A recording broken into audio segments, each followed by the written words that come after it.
Let's think of it this way. So you sold 75% of your company, which means Sure. you're very, very part-time on Amazon. Yes. Like very part-time. Well, yeah, okay, yeah. Right? Yes. So you make more money through your courses than you do on Amazon, right? Yeah.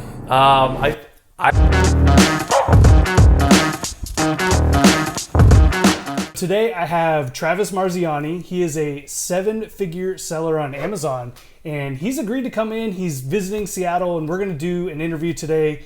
And he's actually allowed me to ask some pretty hard-hitting questions today. So I'm pretty pumped to break down his business and kind of answer some questions that I think some people have had about you. So, Sounds good. Yeah. You ready? First of all, how's your visit to Seattle so far? It's been great. So obviously I came down mostly to visit you, and yesterday went around Seattle all over the place and got to see some really cool things. Got to see all the tourist things basically in one day. First day I was here, I will say it was raining. So I was like, that's the true Seattle experience, but it's been great. Awesome. Is it your first time here? It's my first time here. I will add also a lot of good drinks too. Yeah. That was a big benefit of coming down here is AJ's making some great drinks. I did force Travis to make some cocktails for Yes. sure. So, Yeah. but he did really good. He followed the cocktail card recipe and it worked great. So can you tell us a little bit about your background, kind of where you got into all this? Yeah, so I followed the typical path that everyone does, get good grades, get into a good college, get a good job. And after getting my job, by my second year in the corporate world, I was depressed. I'd never been depressed in my life before then. I was hating my life because the harder I worked, there's no incentive to work hard. And so I read this book called The 4-Hour Workweek that talked about creating an online business and systematizing it and automating it so you can create passive income so that you could live the life of your dreams. And I'm reading this book like, this is what I want to do. And obviously it's not that easy. So I quit my job cold turkey and I was not in a good place because I was depressed and just like the worst place I've ever been in my life. And so it took me a long time to make passive income. I started my first business, which was a dance clothing business, and that struggled for years. And even though I was making some money from it, maybe enough money to pay the bills, but when I quit my corporate job, my goal was to make $100,000 per year passive income. And that's not easy. No, it's not, yeah. But after struggling with the dance clothing company for a while, I created my first passion product, which was Performance Nut Butter, and it's a macadamia coconut cashew blended nut butter. I've got a bunch of videos on my channel about that. Cool. And within 2 months of launching that on Amazon, I was doing $30,000 a month revenue, $10,000 a month profit, which is over $100,000 a year. Basically passive income. I mean, there was a lot of work up front. I want to be very clear. A lot of work up front to launch the product. Yeah. But once it was on Amazon, I basically just kept the product in stock and kept making that money. And yeah. Wow. That's incredible. So what made you want to get into Amazon? Did you know someone that was selling on Amazon or? Yeah. So with the dance clothing company, first we were just selling on our own website. And once you start getting involved in e-commerce, you start hearing about people selling on Amazon. And my big thing is I saw people selling on Amazon that weren't working as hard as me. I felt like I was just as smart, if not smarter than them, just as hardworking, if not harder working than them. But they were selling on Amazon. I was selling on my own website. So we started selling the dance clothing on Amazon, and it was so much easier than our own website. Because when you have your own website, you got to convince people to come to your website. No one wants to go to your website, which is hard to do. And you got to convince people that you're not going to scam them, that you're not going to steal their money. And so Amazon, they already have, last I checked, there's like 112 million Prime customers. And on top of that, people trust Amazon. There's no question of, is this going to be a scam? So we sold the dance clothing on Amazon, and I thought to myself, I want to sell a product on Amazon that's really meant for Amazon, because the dance clothing, we had so many different SKUs because we had 42 different styles in 11 different sizes in 200 different colors. So it was like 88,000 different possible options. So with my next company, the Performance Nut Butter, I decided I'm going to do one SKU. And also we were doing our own manufacturing for the dance clothing company. And I decided, no, I want to outsource. I want to have someone else do the manufacturing so that I can scale it as quickly and as much as possible. And so that's why and also the fulfillment as well. That's part of it, right? Yeah. So the fulfillment on Amazon's a huge thing. So basically all the hard work was done by my manufacturer or done by Amazon. Where with the dance clothing company at the beginning, we were manufacturing and doing the fulfillment, which was just a nightmare. That's crazy. So, okay, so did you end up so you pretty much had success pretty quickly on Amazon? The dance clothing company, it depends. I mean, there was some success, but it was With performance nut butter, yes, really quickly. Within 2 months of launching, it was at like the $30,000 revenue per month. So that was pretty quick, but by that point, I'd been doing e-commerce full-time for 5. It's like one of those overnight successes that took a long time to build. If you're putting in the work every day and you're doing all that, eventually you'll look like an overnight success. Exactly. Yeah. So, okay, so at some point you transitioned into YouTube because what a lot of anyone watching this, Travis has a pretty big YouTube channel. I'll link it down in the description. You guys can check it out. But you have, 150,000 subscribers now? Yeah. What was the time frame there? Did you get into YouTube before Amazon or vice versa? So probably 2 to 3 years into the dance clothing company, so 2 to 3 years after I quit my corporate job, I started the YouTube channel. And it was probably right around the same time I started Amazon. Now, if you go back to my early videos, I don't really talk a lot about Amazon. It's more about how to build your own website and do all that. And so I launched Performance Nut Butter as an experiment for my YouTube channel. A lot of people don't realize that, but I think I launched Performance, a few years after I started my YouTube channel. So probably 5 years into my entrepreneurial journey. When I launched Performance Nut Butter, it was basically, if I had to go tell people this is how to start a business, this is what I would do. So I'm like, let me document this. Let's just try it out. Because if I were to do things over again, this is what I would do. Now, obviously, a big part of it for me is launch a product that you're actually passionate about. Don't sell a bunch of different SKUs. Launch on Amazon. All the mistakes I had made for those first 5 years, I'm like, if I were to correct it, this is what I would do. So I did it as like a series on my YouTube channel that didn't do very well. No one, because I didn't know what I was doing. And it was pretty boring, all the different episodes. But it ended up leading to this huge success that was Performance Nut Butter. And then Performance Nut Butter, because that had so much success, I started making videos about the success because no one cared about my videos leading up to launching it.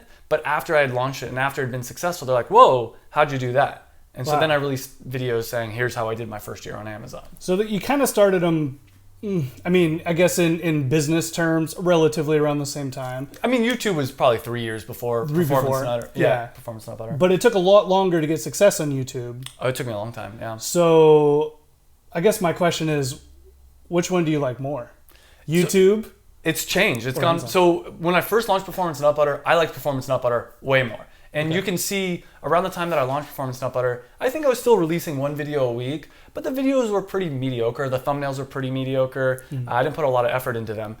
But that's changed, where now, honestly, YouTube, I love doing it. It's fun. It's like, it's 100% creativity for me. It's and it's also a lot more rewarding because I get people messaging me so often, like saying, oh my God, your videos changed my life, or seeing me, it doesn't happen all the time, but people see me and be like, Travis, I watched your videos, kind of same thing, it's changed my life. Yeah. No one's really ever said that to me about Performance Nut Butter, even though I'm sure people get benefit because it's a healthy product, but it's not the same dynamic. I feel like I can do more good in the world from YouTube because it's so scalable. I have multiple videos that have been seen by over 500,000 people. And that's cool. So do you ever talk about how much money you make on YouTube? I do, yeah. I'm open to sharing all that. Are you? Okay. Yeah. So I want to know I guess it's always going to be on a scale because your channel's growing. Let's say this past year. Yeah. Because you've had success with Amazon, and also I want to ask you because you sold your Amazon business. So 75% of it, but yes. Yeah. We're going to talk about that. Yeah, let's talk about it. Because that has my curiosity. But sure. So how much would you make in this last year, you think, roughly, with YouTube? So from YouTube ads alone, I think the number was 192,000, something like that. A lot of money. Yeah. And that's more than your Amazon business. More than my Amazon business. Okay. Yeah. That's super crazy. But I think a lot of people see that with YouTube. But for me, it seems like your YouTube growth had a lot to do with you doing well with Performance Nut Butter. Yeah. Did you just get lucky with Performance Nut Butter?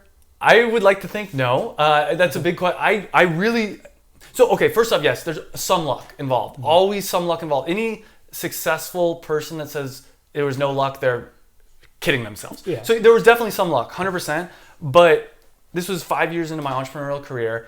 I had at that point read hundreds of books about how to be successful in entrepreneurship. I had tested a lot of things out. I'd made a lot of mistakes, and I said, okay, I made all these mistakes. How do I course correct? And so I did a lot of research. But here's the other thing that not a lot of people realize is I tested my idea before I launched it. I started an Instagram account all right, are people following me? If no one's following me, maybe it's not a good idea. Maybe it needs to be tweaked. Are people signing up for my email newsletter? Or it was basically like a wait list for when I launched the product. They were. Okay, that's a good sign. Are people, then the next big step is I did a Kickstarter. Oh, I raised $15,000 on a Kickstarter. Okay, if $15,000 worth of people are willing to give me money 3 to 5 months before I even give them a product, it's probably gonna work. And so by the time I launched on Amazon, people were like, wow, you got so lucky. I'm like, I'd been testing this for a year. And on top of that, I had like written out step by step a strategy that I thought would work really well. And it did. And it's been something at this point that's kind of been replicated. Obviously, your success, like, you know, it's a similar pattern of you tested out the idea, launched on a Kickstarter, or Indiegogo, which is blowing up. And now at this point, it's like, is it luck? It's like, well, yeah, you know, you had some TikToks that go viral. That's not in your control. But at the same time, you spent a lot of time and energy and you experimented on what's going to go well. So 100%, I'm very grateful and very lucky. But the amount of strategy and effort I put into it, if it was pure luck, is crazy. I don't think that's just the case. Yeah, because I think a lot of people, if they haven't connected the dots, you have a course where you're teaching a lot of this stuff, and the course really highlights creating a brand, starting, you know, Instagram pages, all that stuff you talked about, and then doing a Kickstarter to raise money, right? Which I feel like is a little bit more safer of a route than investing a lot of money. But my question is, you know, a lot of my viewers are going to know I've had success doing this. And I'm one person, and you're one person. Right. Has anyone else had success doing this? Yeah, there's been a number of people. So one we talked about earlier, Brent, he sells basically a flamethrower. I've seen that. It's pretty cool. That's a cool product. Mina's another guy. He's doing like $100,000 a month on it. He hustles though. He's got multiple different brands. He's a really interesting case. Ariana, my girlfriend, Vino Cards, she's a success story. Michael, I mean, I could keep going. There's so many. Troy was another person. That a lot of people that have been on my channel there's a lot of people that have not been on the channel yet that I still want to do. Like Brent's a good example. I'd love to have a video with him, but there's been a lot of people that have had success. And more importantly to me is if you look at a lot of successful big companies that aren't part of the program, they follow the same formula. You look at a company like, like Nike, for instance. He tested out his idea. It was something that he was passionate about. His biography is called Shoe Dog because he was obsessed with shoes. And he started down with like a really small niche and he kind of grew it. And even Apple is like a passion product. Like Steve Wozniak and Steve Jobs, they were both very passionate about computers. They raised some money. They raised money for their initial production run. They tested out and then they slowly grew over time. But it started out super niche. Like the original Apple I computer was just like for kind of geeks and nerds, but then Apple II was a lot bigger. And so it's not just something that I made up. This is like a pattern I've seen over and over again. And the idea of launching a product that you're actually passionate about versus selling some junk, which is what most people are teaching. What most people are doing is they're just starting businesses for the money, which is okay. And you can make money doing that. But the people that I look at as being very successful, very happy in life, they love what they're doing. I mean, there's probably some oil billionaires that are, in my opinion, probably miserable people that are making billions of dollars, but that's not who I want to be. Yeah. You know, so that's interesting. So you charge for your course. I do. Right? Yeah. And you also sold, let's talk about the business first. Sure. So you sold a portion of your company. Yeah. Can you talk about how much and why you did it? So I sold 75% of my company to a 8-figure Amazon seller. I'm actually going to be having him on my channel. I'm going to be having him as an interview on my channel. Very smart guy, very successful guy. And a big reason why I did it, well, there's multiple reasons. One is I want to start learning from people more successful than me. Second one is I found that I was just so much more passionate about teaching and doing the YouTube, and running my own business had gotten kind of boring for me because for me, when I quit my corporate job, my goal was to make $100,000 per year passive income. And then once I hit that goal and then I hit it the next year and the next year, it's like, all right, I'm someone that likes a challenge. Yeah. And I knew that if I wanted to scale this business to, let's say, $1 million profit per year, it would have been a lot of hard work, don't get me wrong, but I knew I had the skills to be able to do it, but that was just didn't sound fun because what's the point? It's so like, one directional. yeah, and it's just like, well, is the point of life to make money and make more money and more money? No, to me, the point of life is once you're making enough money that you're happy with your life, start doing things that excite you and that you're passionate about. I mean, even though I was passionate about performance and but like kind of move on to the next level. And turns out, obviously, I make more money doing that than I do with that wasn't the main driving force. Yeah. The main driving force was, all right, I have enough money that I'm not going to have to worry about money. Now what? And I've had my first mentor. He told me his goal was $300 a day passive income. Then he hit that, and I watched him because we even lived together at one point. He hit that, and then his goal was 500. Then his goal was 1,000. Then his goal was 5,000. I'm like, when are you gonna start enjoying life? Because he was someone that would lock himself in a room, work 14 hours a day, and I saw that, and I'm like, I don't want to be like that. I want to be someone that once I hit my goal, I move on to the next realm of life, which for me is, I mean, part of it's like my health and things like that, but it's also passing on this thing that I've spent 8 years of my life learning and struggling and failing at for a long time. It's like, that's rewarding to me personally. And I think it's pretty cool. I think one of the benefits of starting an Amazon business, especially your own brand, one thing that was important for me with Cocktail Cards was I wanted to be a brand, because maybe one day I could sell the company for a lot of money and then I could have the freedom to do whatever I want for the rest of my life. So I appreciate that. But okay, let's think of it this way. So you sold 75% of your company, which means you're very, very part-time on Amazon. Yes. Like very part-time. Well, yeah, okay, yeah. Right? Yes. So you make more money through your courses than you do on Amazon, right? I do. So the way I look at it is, the reason I hesitated on part-time on Amazon is instead of me focusing on one Amazon business, I get 100 different data points of everyone's like, I interact with you and I'm like, all right, what's going on with your Amazon business? I interact with different people on the Q&A calls. I have a lot of friends and a lot of people that I'm helping them with their Amazon businesses. So it's instead of just focusing on my one Amazon business and being in the trenches 24/7, it's like I get to be the general and I get to interact with all the different people that are in the trenches and trying to see what are the patterns for success. And to me, I love learning. That's another thing about me.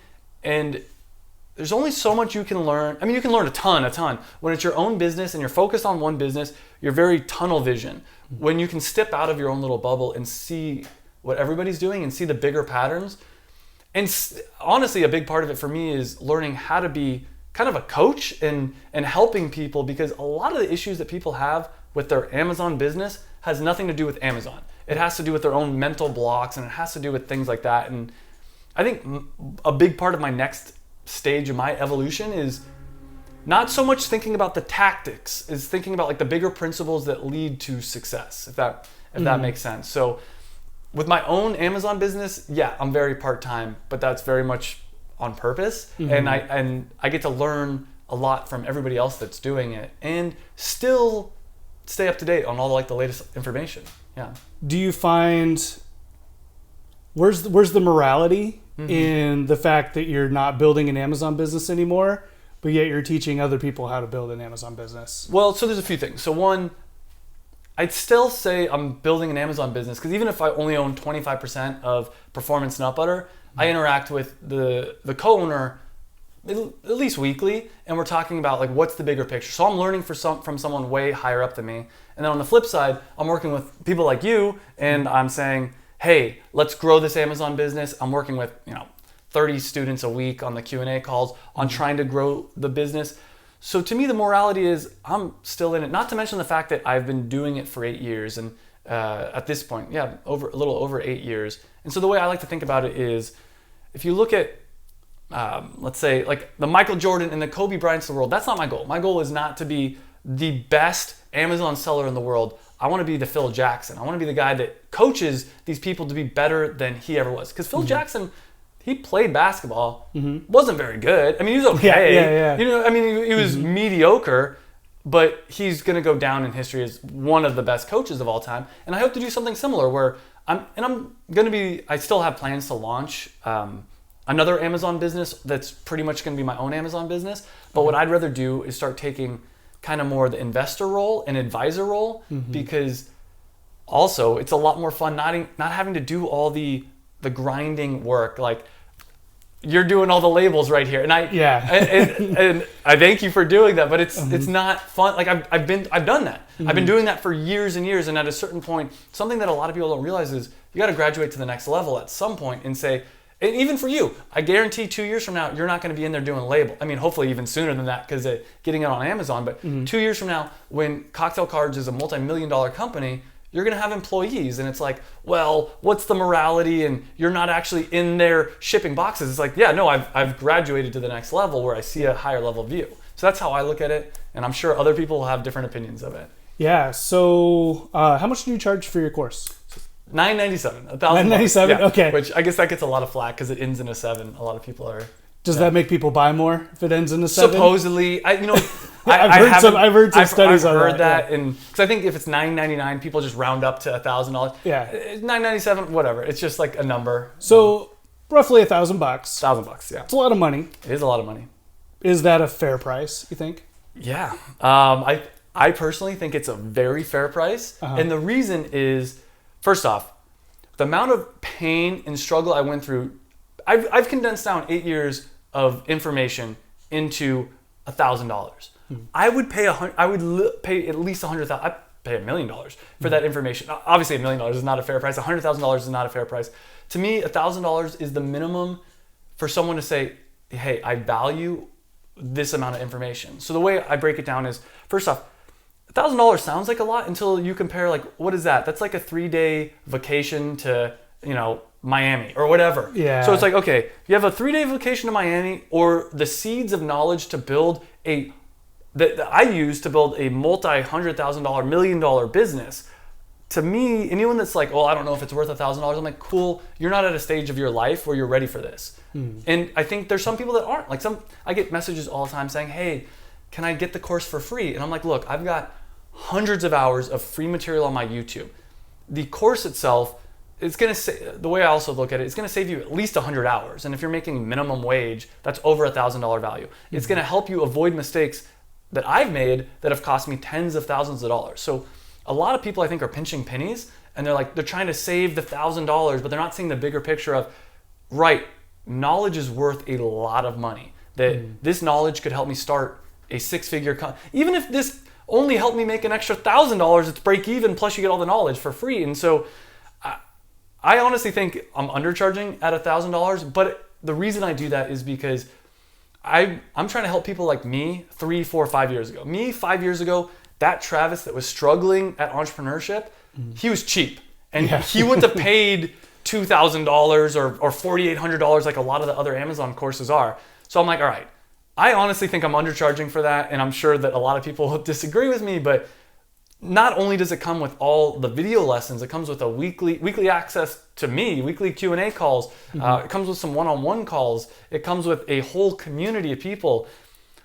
I've tried to I think it's a $10,000 value. Like I can easily justify that. Yeah. But I would never charge people that because people probably wouldn't join. Okay. Thanks for answering it. That's a pretty personal question, so I appreciate the heavy hitter. Well, let's talk about some stuff that might help some people out there. If someone wanted to get into Amazon, and you've seen a lot of businesses start on Amazon now, how much does it really cost? Like real cost. Like let's not do the whole like money shifting here. How much does it cost to start on Amazon? So there's a few different answers here. I think at a minimum, if you don't have $3,500 that you're willing to put in, you're going to struggle. Now, you did this. Like you can use Kickstarter, you can use Indiegogo to raise a lot of the money, but it helps if you have some money to even start, because if you've got money to buy a camera, money to buy this other stuff, I'd say if you don't have $3,500 saved up, you're not at the stage for most people where Amazon FBA is a good business option for you. Personally, I'd say go get a job and save that money. And maybe that's not or get some freelancing gigs, but $3,500 is on the low end. Now you can supplement it. You were able to start with pretty much nothing. No money. And I know a lot of other people. You're gonna have to hustle though. Like you killed it at TikTok. You did such a good job at TikTok and collecting emails.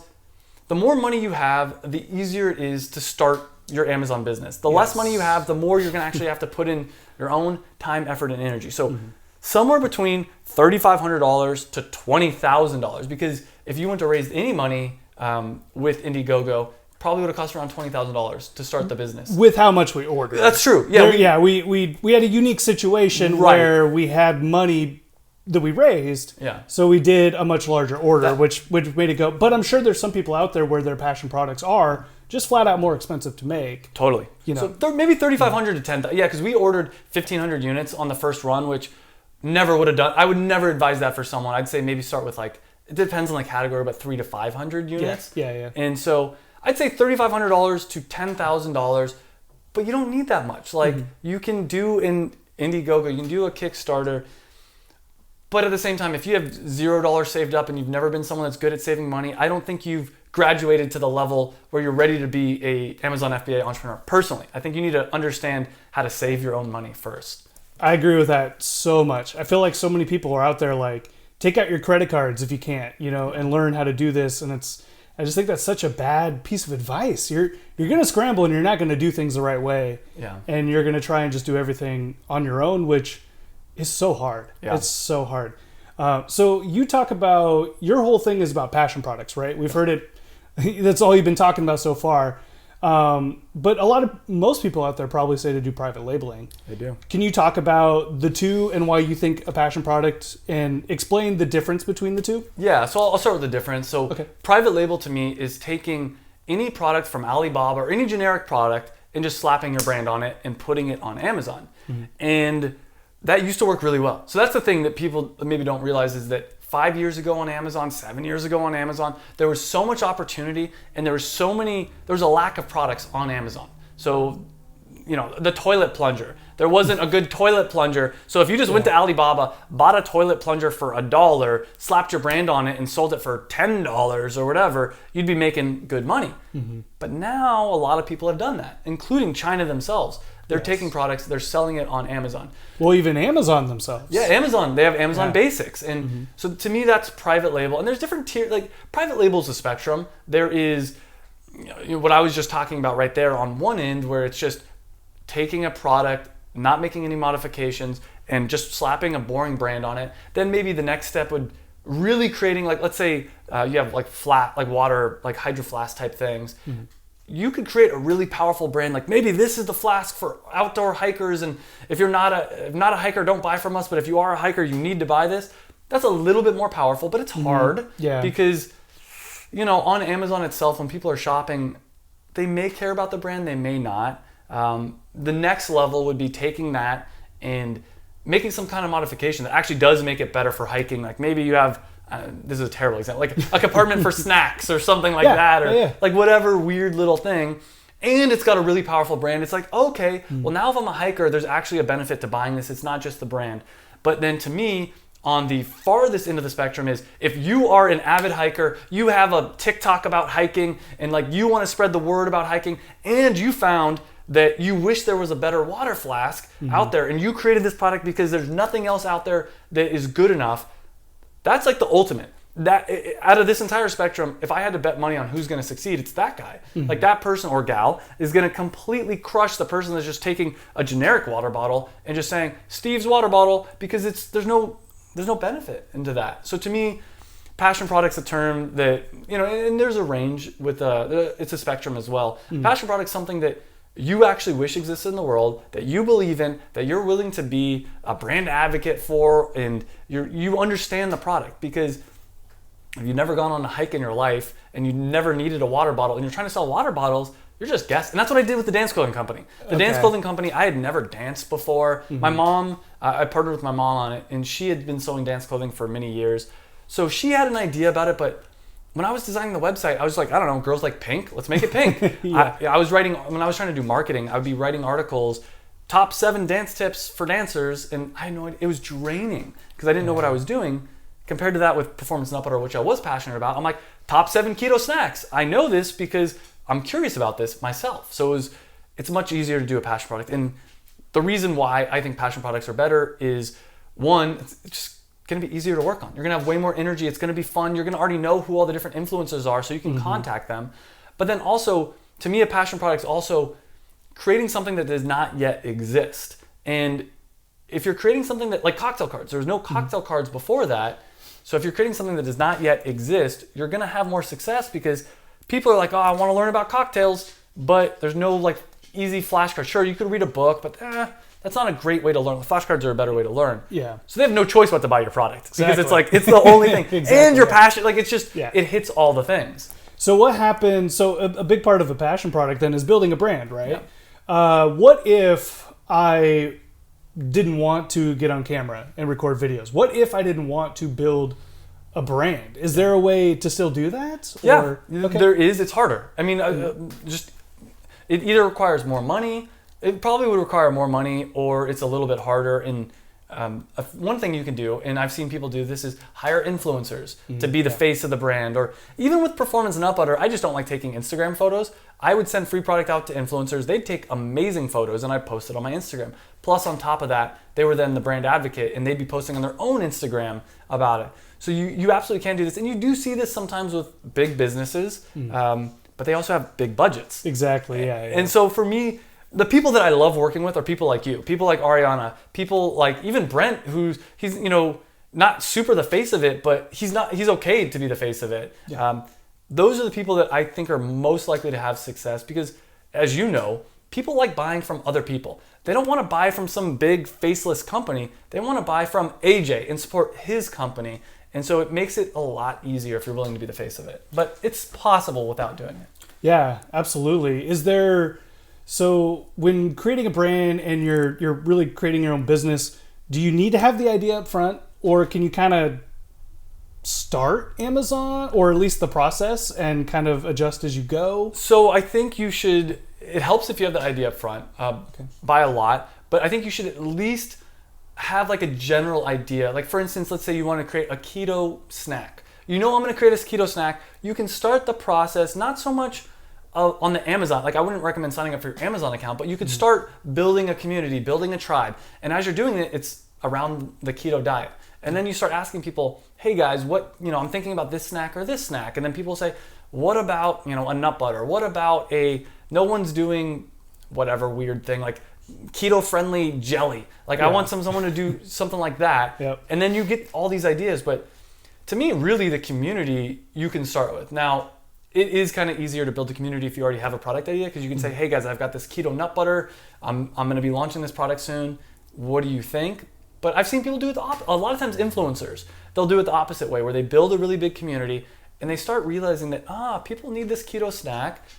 I'm going to make it. And so you can do it either way. But I think if you have an idea, it does make it probably easier. Yeah, because I know cocktail cards, we had an idea. We didn't know what the product was going to be necessarily, but we knew it was going to teach cocktails, right? So It was easy for me to turn the camera on and start making cocktails, right? Like it's a pretty easy niche to figure out and to start building around there. What's the biggest hurdle for people getting into Amazon? What's the biggest problem that they have? So the idea is a really big one, I think. And then I can answer this in a few ways. The idea is a really big one. Creating a tribe is another big one. Now, Amazon itself, I think it's pretty straightforward as far as Amazon. Sometimes they suck. Their support and everything sucks. And sometimes you have to just jump through some hoops. But I'd say the idea in the branding, like starting a tribe actually, specifically, is probably the two hardest parts. I don't know.